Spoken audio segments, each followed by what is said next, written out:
When choosing destinations for slow travel, I thought for sure that spending a month in a tropical paradise would be a great thing to do. Although I did sort of wonder why more slow travelers weren't staying in the Caribbean for months at a time. I sort of found out the hard way once we spent a month in Isabela, Puerto Rico. I also found out what it's really like to be retired and how a pretty beach is just not enough to fill my day.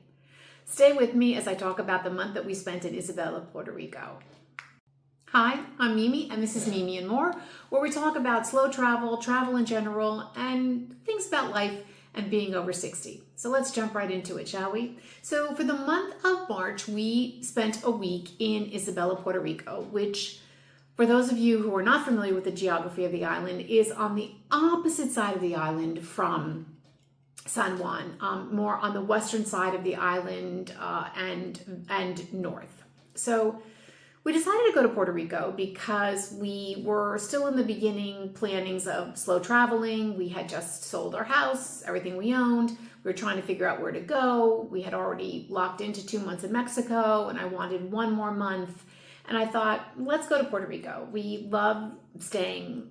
We love beach vacations. We like islands. So my husband's best friend from childhood lived in Puerto Rico, and I thought, well, this would be a good opportunity. We can stay somewhat near him, and Rafael can spend some time with him. In addition, 3 of my friends from New Jersey were also coincidentally going to be in Puerto Rico for the same month that we were there, and I was going to have an opportunity to not spend a tremendous amount of time with them, but at least see them while I was there. So it seemed like the perfect place to go. And in reality, it really, really wasn't. So let's start. How about the cost?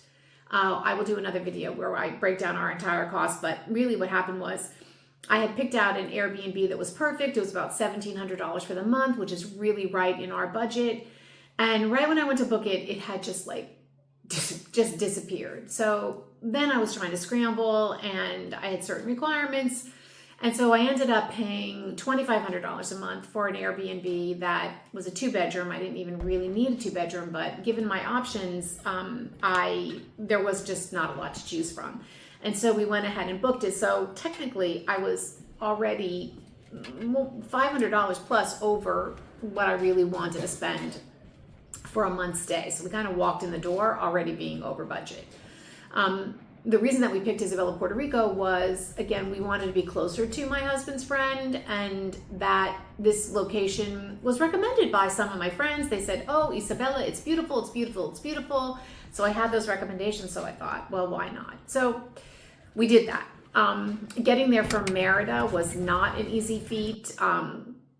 If we couldn't really fly direct, and if we did fly direct, I think the flight was going to put us in at like 11 o'clock at night into San Juan, and I was going to have to get to the other side of the island. So long story short, the flights even became expensive because we actually flew back to the States. We flew back to Miami from Merida, Mexico, spent a night in a hotel in Miami, which actually wasn't such a bad thing because I needed a new piece of luggage, so I was able to buy it on Amazon and have it delivered to the hotel. So was that worth the price of admission? Maybe not.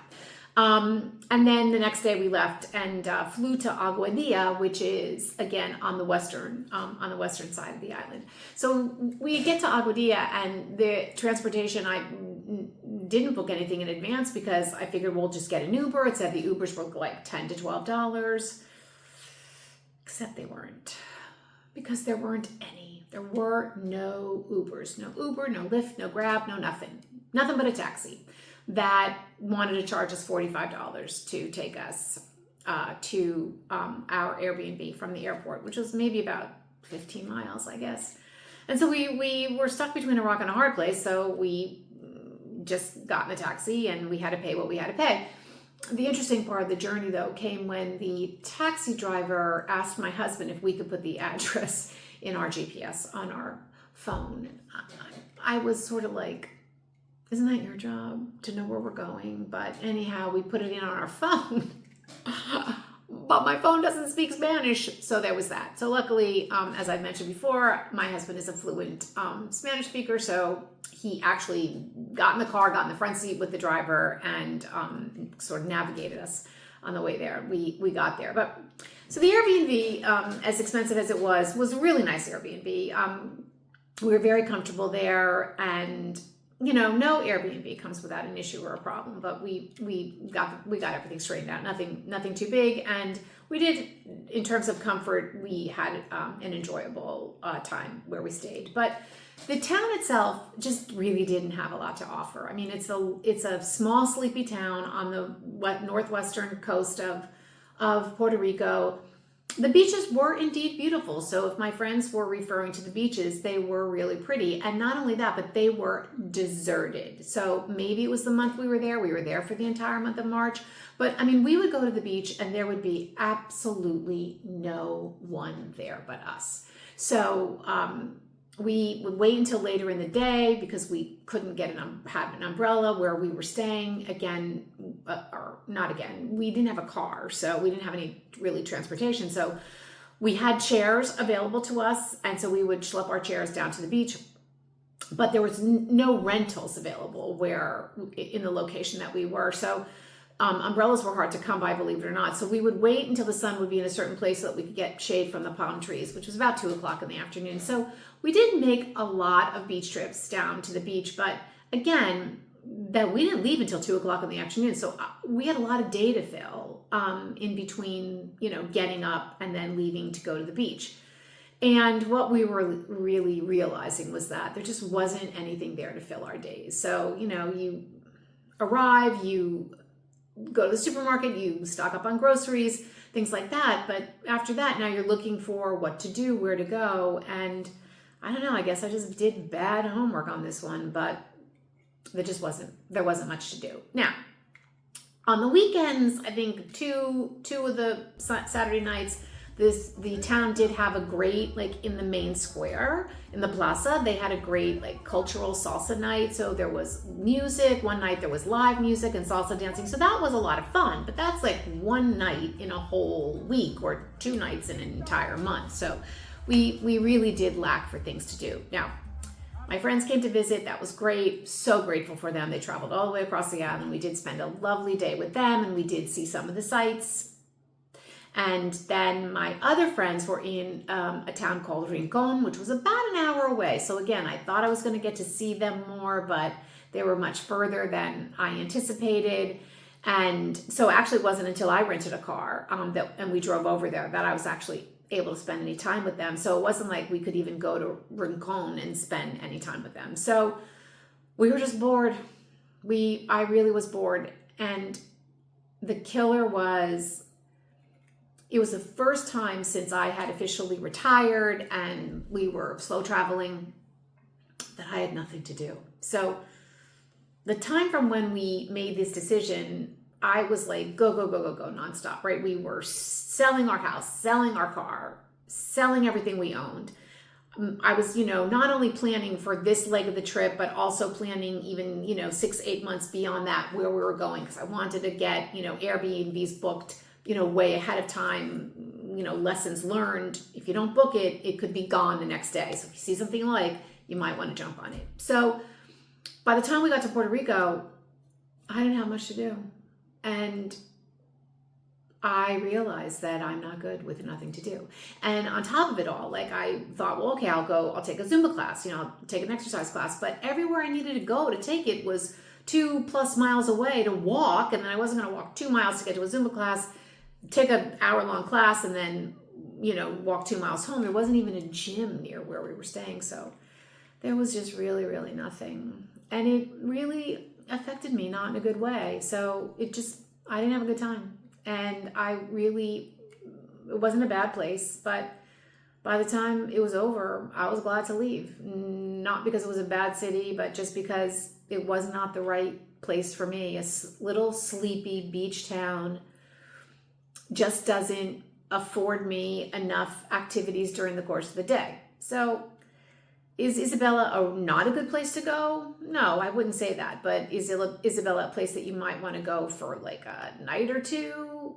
Yes, the beaches were pretty. But so what we ended up doing the last week was we rented a car because I still had to get myself back to the other side of the island, back to San Juan, because we were leaving San Juan to come back to New York on a cruise, on a Virgin cruise. And so when I looked at transportation that was available, Uber, whatever private transportation I could get, I don't even want to say Uber because they're just not non-existing outside of San Juan. So it was actually more efficient to just rent a car. So because we were going to rent a car anyway, we rented one for a week, and that got us around a little bit more. As I said, I went to Rincon and visited my friends. We did a lot of some driving around the area. There were a few things to see. We went to the Walmart. We got our tire fixed on our car because we had a rental car with a bum tire, so there was that. But and then when it was time to leave our Airbnb, go to San Juan to get the cruise, we were able to just drive across the island, which is about an hour and a half drive. It's not that it's that far, but again, you don't know where you're going, and you want to do that in the daytime. So we got to San Juan, we got to the airport there, dropped the car off, and there we got an Uber to the Airbnb that we stayed in Old San Juan for a couple of days. So while I'm talking, I've put up some pictures. I've, kind of fast forwarded through the Airbnb that we stayed at so you can have an idea of what it looked like. Again, it was really, really nice, but just really a lot more money than we wanted to spend. Food was also expensive. And so that increased our costs. And then we didn't eat out ever, except like maybe for the first night we were there, because there were just no restaurants. There were just no restaurants. So if you have a different experience, if you know more about Isabella, if I missed something, please let me know. Put it down in the comments.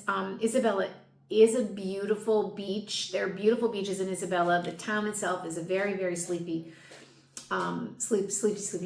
And it's just not my thing. But anyhow, I feel like in a life of slow travel, you're going to have really, really great experiences and places that you go that you say, okay, we did it, we saw it, and just not a place that we would really want to go back to. And I think more than anything else, it also teaches you a lot about yourself and what you as an individual or you as a couple, what you really need to thrive and what's important to you. And what I realized for myself is I need to be stimulated. I need things to do during the day. Not every day, but I do need, activity, tours. And so I think we've already established that we're better off in big cities, and we are now in Europe. We've been in Poland now for about four or 5 weeks. And, there's a lot of touring that we're doing, and I'm much happier in that environment. So I guess I'm going to say it was an expensive learning experience, but now I know. So anyhow,